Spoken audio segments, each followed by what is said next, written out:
Hey guys, how's it going? Welcome back to Lucy. The last episode, my father kind of threatened to throw Lucy out, and I was kind of upset by that. Guy's kind of a douchebag. Not really a big fan of him. But hopefully he'll let her stay. We'll see what happens. All right, May 11th. Oh, we're back in the doctor's shoes, huh? Alright, let's see what happens. Lucy. What was the doctor's voice again? I think I was just giving him my voice. Anyway, Lucy? Lucy! Lucy Valentine. Can you hear me?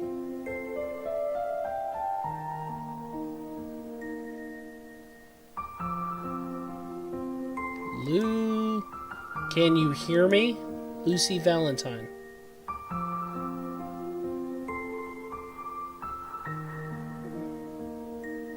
Can't make that out very well. Oh, there we go. Little lab. There's Lucy. Lucy? Yes, Lucy Valentine. That is your name. Lucy. Lucy Valentine. And you are? Do you recognize who I am? Lucy slowly shakes her head. Is that so? I continue. I'm Dr. Ryu, and this is the K Robotics Research Lab. Dr. Ryu? Yes, Dr. Ryu. I am your creator. My creator? Yes. My creator, Dr. Ryu. Dr. Ryu? Yes, Ryu. That is my name. It's funny to be saying all of this now, but yes. Ryu, that is my name. It's a bit of a late introduction, but be sure to cherish it and remember it. Yes, Dr. Ryu.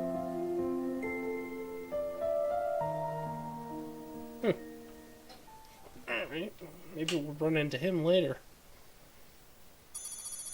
I want to know why she got thrown out. Poor girl.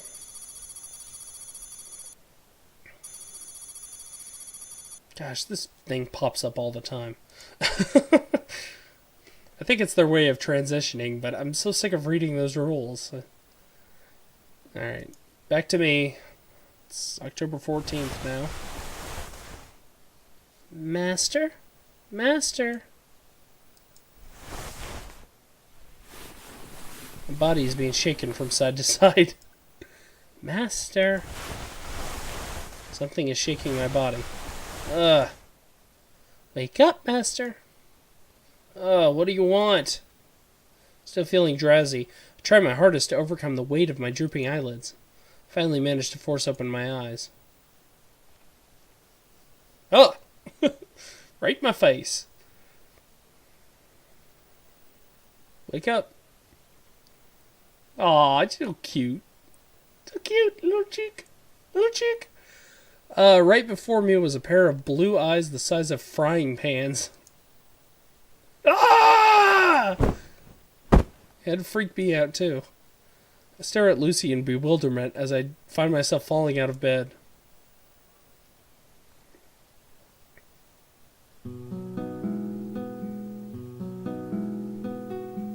It's morning now. Did Master enjoy his sleep? Ah. Before I make any attempt to talk back to her, I decide to check the time. It's earlier than usual. I let out a big yawn. It's so early in the morning. Before I could ask why, I was woken up. Oh, real yawn. Hold on.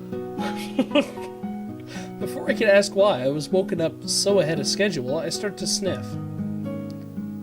I could smell something delicious. My room was filled with a mouth-watering scent. I tell myself the neighbors must be cooking up something good. Then Lucy opens her mouth. Breakfast will be ready soon. Those words were the most unexpected. Did you just say breakfast? Lucy tried to prepare something from the leftovers in the fridge. She hopes it will be to the master's liking. Breakfast. The word had a nostalgic ring to it. When was the last time I'd eaten something other than fast food for breakfast? Oh, are there any dishes that the master dislikes in particular? No. Any ingredients, then? No, nothing like that. Wanted to say carrots and cucumbers, but decided against it. I didn't want to see this immature kid complaining about his food. It just didn't fit my cool, intellectual image. Still, haven't fully woken up yet. I confirmed my understanding with Lucy once more. So, you're telling me you've made breakfast? Yes. Lucy tried putting her skills to the test. It will be ready in 10 minutes, so please have a drink while Master waits. A cup of water is presented to me. I was just starting to get a little thirsty, too. I grab a hold of the cup. Its pleasant coolness spreads along my skin. I feel embarrassed about following Lucy's orders, so I decide to take a small complaint as I put the cup to my lips. Next time you should wake me up when the food's actually ready. This guy's a douchebag. I see the sun has not fallen far from the tree. That don't make any damn sense, Tyler. Next time you should wake me up when food's actually ready. Lucy can't do that because it's unhealthy to eat before the master's stomach has fully woken. Drinking a cup of water is necessary to get the insides moving. Only then master can enjoy his food. How annoying. What a strict one this robot is. It sounded gross. I enjoy the feeling of cold water pouring down my throat and quenching my thirst. It feels like my insides are being cleansed thoroughly. Suddenly I realize how absurd this whole situation is. The fact that someone is preparing breakfast for me. Could I still be dreaming? I feel like I'm in Cloud 9. Lucy cheerfully skips toward the kitchen. I only continue to stare at her blankly. 10 minutes have passed.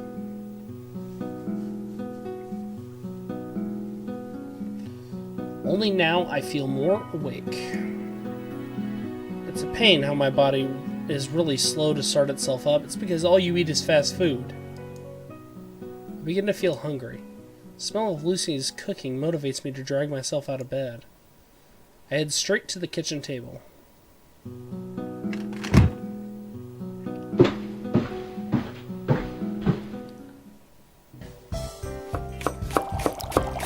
I'm stunned by the veritable feast laid out before me. A cloud of white steam is rising from a bowl of rice. The soup is boiling with intensity. The sound it's making is music to my ears. And there's a perfectly prepared fish along with a variety of side dishes. It'd be shameful to compare this to a lunchbox from a convenience store. Appearing to have sensed my delight, Lucy smiles pleasantly. Her voice is full of tease. Oh, that face! Ahem. I love how she does that. It is so funny. Oh my god. I feel a sense of defeat. I begin to feel frustrated for no particular reason. I want to say something in reply, but I decide to hold back. I take a seat in silence and lift my spoon. How does it taste? I haven't even taken a bite yet. What's the rush? Just hold on a second. Yes. Please start before the food gets cold. Lucy takes the seat opposite the end of the table. While striking a sly pose, with a hand on her chin, she urges me to eat. It was as if the food was suddenly going to disappear if I didn't start soon. She's gazing at me intently. She's trying not to make it obvious, but I can tell that she's very eager to see my reaction. Whatever I say next will decide what her face will show. Take a spoonful of the glossy white rice and put it in my mouth. It's good. Perfect flavor and texture. While I'm at it, let's try some side dishes too. Marvelous. She really wasn't lying about her cooking skills. Let's be fair though. She probably knows only the best recipes from around the world. And since she's a robot, there wouldn't be any consistencies in her cooking. If they had programmed her to be the top-level chef, then this is what was to be expected. There's nothing to be surprised about. But a robot's just a robot. She wouldn't be able to top something that Mama used to make, as they say. Although personally, I've never had the experience to taste my mother's cooking, so I can't compare. Oh, look at her, she's so concerned that he's gonna like it. Looking back at Lucy, who was still staring at me with great anticipation, I think about what I should say. I can feel the aura of confidence around her, yet she appears to be worried at the same time. She's expecting me to say something. I finally make my reply. Oh, I get to choose it. Okay. Oh, what a dick. I'm not gonna say that shit. Still, come on. Give me something that's nice. I want to be nice to her. She's fantastic. You're supposed to say this stuff tastes like the best food in the world or something. Something good, something nice. This is fantastic. Just like when a girl cooks for you or your significant other cooks for you, you're supposed to appreciate it. So appreciate it, damn it. Well, it tastes alright, I guess. What a douche. Whew, what a relief. Even with my weak response, not meek. It should have been stronger than that. You should have praised her. Told her she's a goddess of the kitchen. Because she is. Even with my meek response, she lets out a big sigh of relief. Lucy was so worried what Master might not enjoy your cooking. Lucy was lacking the initial data. You don't need to concern yourself with that. I've been eating fast foods all my life. I'll eat anything, even if you make some porridge from pig intestines. Is that how Lucy's cooking tastes like? Look how depressed she is! You douche. Please forgive Lucy for her lack of cooking skills. Lucy truly is a failure of an android. She actually looks pretty depressed about this. She looks as if she's about to run off while leaving behind a trail of tears. Am I supposed to chase her after while holding a piece of bread in my mouth or something?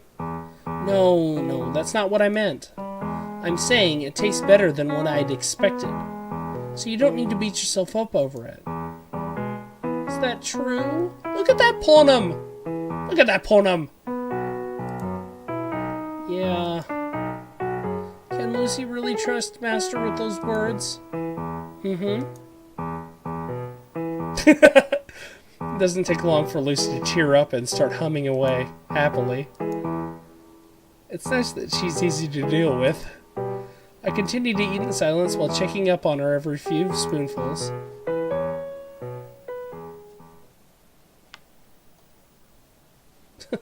What a goofball. Itchy. I can't tell how much time has passed. The bowl of rice I've been eating has started to show its bottom.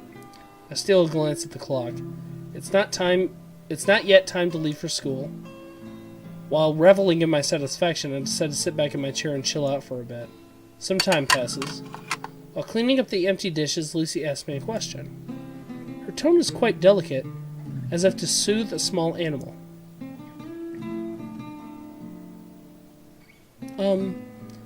Pardon Lucy for asking, but there's something she's been wondering about since yesterday.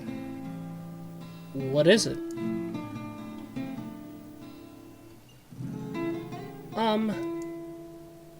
She seems to be hesitating, so I'll give her a little push. Go ahead. The reason why Master hates robots, is it due to his father's influence? The question catches me off guard. All the unpleasant memories involving my father come flying back. I slowly realized that my chopsticks were frozen in midair. Without missing a beat, I continued delivering the food to my mouth. In an attempt to hide my surprise, I purposely give a curt answer. Well, I guess you could say that. Nothing will change from denying it. I put down the chopsticks and lock eyes with Lucy. This robot's just laid waste to the values and beliefs I've held for the past 18 years. That is strong. That's a strong face. Keeping my eyes on the robot, I muse. Now that I think about it, I was probably brainwashed. By brainwashed, does Master mean... I've heard nothing but awful things about robots since I was little. Robots are bad. Robots make us ill. Robots harm society. I grew up listening to that all the time, so it sort of just rubbed off on me.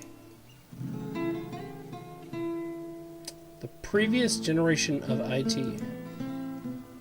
Now the new generation of robots. As long as we live sandwiched between two generations, there's bound to be people advocating against new technology, such as robots. Kind of like when television came out, everyone was like, oh, it only promotes sex and violence. And when radio came out, it was, oh, music's evil, it's of the devil, because it's secular, and it's not promoting anything except for sex, drugs, and rock and roll. And every generation has their technology that they hate. My dad still complains about cell phones all the time. I complain about cell phones all the time. People use them way too much. But I mean, that's a good interpretation of it. There's going to be people who complain about robots all the time too, even though they'd be extremely effective at helping us. Anyway, sorry to go off on a tangent. There are plenty of people out there who are strongly opposed to the production of robots. My father is a prime example.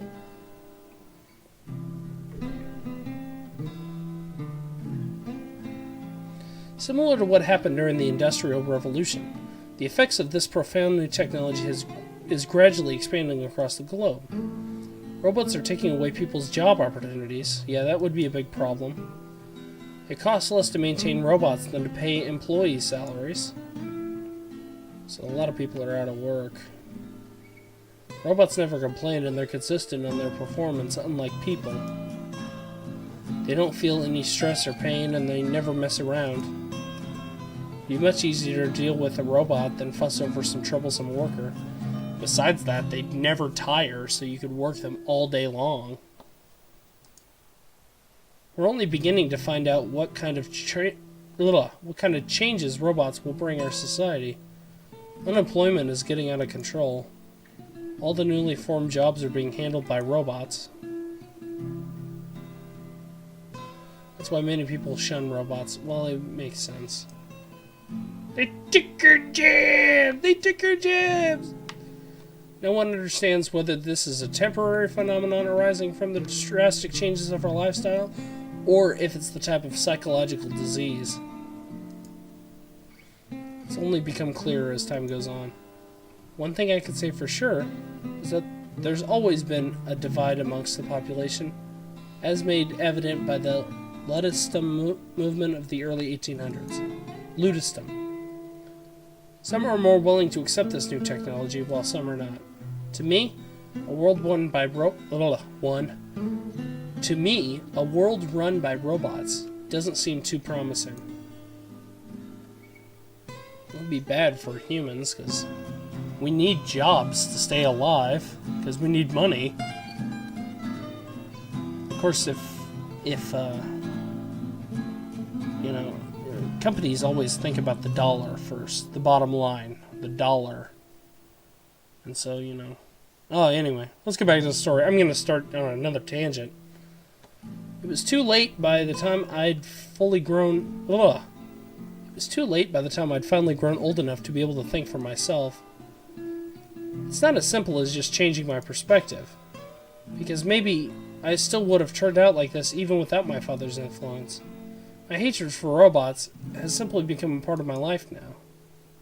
The most horrifying part of brainwashing is that you can never fight against it. It's technically impossible to bend someone's will completely to your own will. You can't do anything about people acting loyal on the outside, but despising you on the inside. Brainwashing is different, however, because the person wouldn't have the knowledge to think for himself in the first place. and it's possible to take advantage of that bit by bit.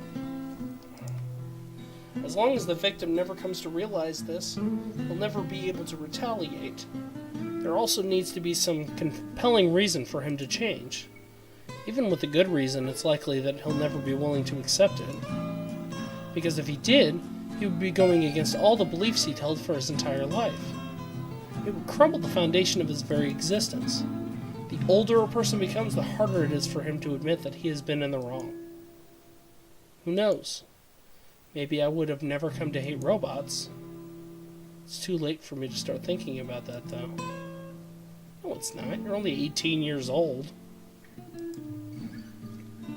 Lucy really hopes that Master and his father will come to appreciate robots. And appreciate Lucy. She wants to get along with everyone. Upon hearing that, I unknowingly let out a bitter laugh. You saw what my father did when he found out you're a robot. You're asking for the impossible. It'd be a relief in itself if nothing happens to you behind my back. Lucy understands that, but her wishes remain the same. I sigh softly. She's failing to think logically as a computer. You think? It's almost like she's human or something. Even after hearing that my father wants to throw you out, how could you still hope for something like that? If person A hates person B, it's likely that person B will come to hate person A. At least, that's how it is in normal human relationships. So how come Lucy can't grasp this? Because she's very patient and forgiving? No way. It's because she's a robot that knows how to suppress its emotions. It's because she isn't human. Lucy thinks that Father is just as kind-hearted as Master is. Lucy can tell. That's why she hopes he will maintain a healthy relationship with Master. With Lucy too, of course. You're already mistaken by calling me kind-hearted. And it's not just Father. She just ignored me. That little Master, the man at the repair shop, and the researchers at the lab, they're all nice people. What happened? No, something happened. Okay, anyway. To be of a big help to everyone, including Master, that is Lucy's mission and her wish. Definitely sounds like something a robot would say. It doesn't seem like she's capable of sorting the good from the bad. I can't help but give a cynical reply. In the end, we're all the same. You've also been brainwashed, but in a different way. Lucy slightly tilts her head to the side. I love when she does that. It's the best. She seems to do that whenever she's confused about something. Could Master elaborate? You will love humans. That's essentially what's been programmed into your main system. You have no free will, that's an illusion. You have no choice but to act this way. She tilts her head from side to side. She doesn't seem to understand. You want to help everyone, right? Yes, of course. And you're happy when you help people. Yes, Lucy is very happy. Why do you think you want to help others, and that you feel happy once you do? Lucy has no clue. It's because the program those researchers put inside you is forcing you to feel this way. Really? Yeah. Your will and your personality are yours. But at the same time, they aren't. They're from the people that made you. You're talking about this, and you're failing to realize that it's the same way with your parents. Your parents made you, and they program you. Yeah, they programmed you this way, and you're simply following orders. You're nothing but a puppet on a stage whose strings are being pulled. It may look like it's moving by itself at first glance, but it's actually being held up by wires. And there are people behind the stage controlling these wires. That's who you are. You're only moving according to how they want you to move. Pupils in Lucy's eyes diminish. She appears to be deep in thought. Lucy still doesn't understand what Master is saying. I'm saying that your actions have no actual meaning. Kind of like how humans' actions have no actual meaning. And that we're all on a giant treadmill. I mean, you're talking to an android about this when you fail to look at yourself in the same way. A lot of people think that we have no free will, that all of our actions are predetermined, that there's nothing that we can do to change our course. That's deep, deep philosophical crap right there. You're just a toy made to do certain tasks at a certain time. Nothing about you is real. There's no significance. Do you understand? The mind, its emotions, and its intuition on the inside. The body, its movements, and its reactions on the outside. If they're just part of a computer algorithm created by someone, then they aren't genuine. Any gestures, any sentiments, there's no meaning behind them. I stress that idea over and over again. Something like that doesn't have any meaning. That isn't true, Master. No, it's not, because us humans as a society, our gestures, handshakes, high fives, fist bumps, all of it, it wouldn't have any meaning either. She's as human as I am. She startles me with this sudden rebuttal. I wasn't expecting that from her.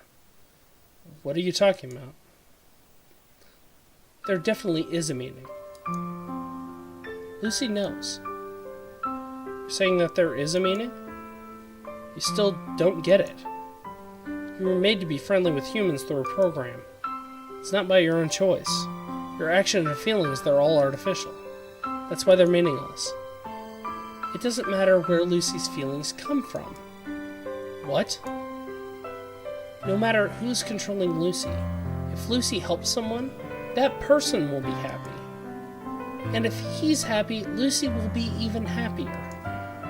Because Lucy was able to help someone in need. That's so sweet. She's such a sweet girl.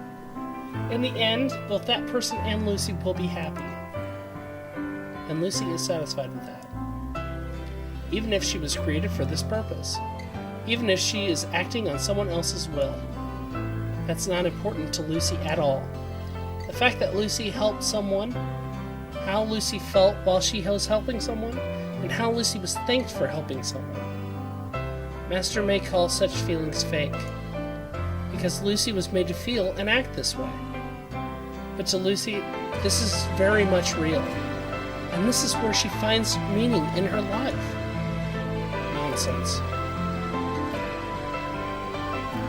Aww. My name is Lucy Valentine. Lucy states her name, as if she's announcing herself before a crowd. She also did not refer to herself in the third person. The name Lucy comes from the Latin word meaning light. To become a messenger of hope. That is how Lucy interprets her name. Helping people. Finding a sense of accomplishment. That is what Lucy lives for. This warm, fuzzy feeling in her heart after helping someone, even if she was made to feel this way, these feelings are definitely real to Lucy. That's why she will continue to help people. Try to say something back. What can you say to that? But the words never came out. I felt as if there was something stuck in my throat. That's because she's being genuine, you asshole. It wasn't exactly because I agreed with her. I just felt like someone was behind me. And it wasn't because I was touched by her words either. Why not? I actually thought she was very stubborn. As stubborn as a mule. It was rather because of how Lucy appeared so mature and real. The way she confidently stated her opinion. Nothing about her was as remotely close to my idea of a robot. That's why I could only sit in silence. She's so cute. Gosh. I headed to school with my mind in a haze of confusion. Okay. I'm going to stop the video here, guys. It's been 30 minutes. It doesn't feel like it. This has been pretty good episode. I enjoyed it. I'm not sure which one I like more, Monica or Lucy. Lucy seems a little more sweet, a little more genuine. I mean, granted, I don't know if she has free will, but she's very nice and she can be snarky. I love when she's snarky. Monica, on the other hand, was honest, very deathly honest. She saw the others as obstacles more than she saw them as people. And I mean, they weren't really people, they were computer programs, and that's how she saw it. And it's kind of like when you kill a bad guy in a video game, she would kill them.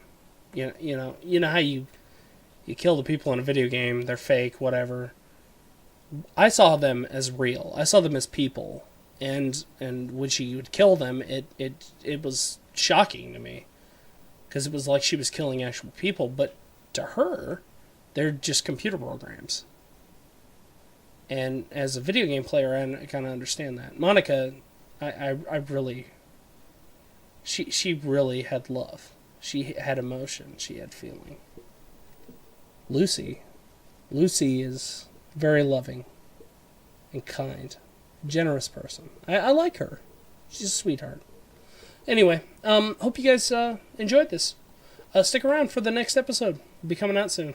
I'll see you guys later. Bye.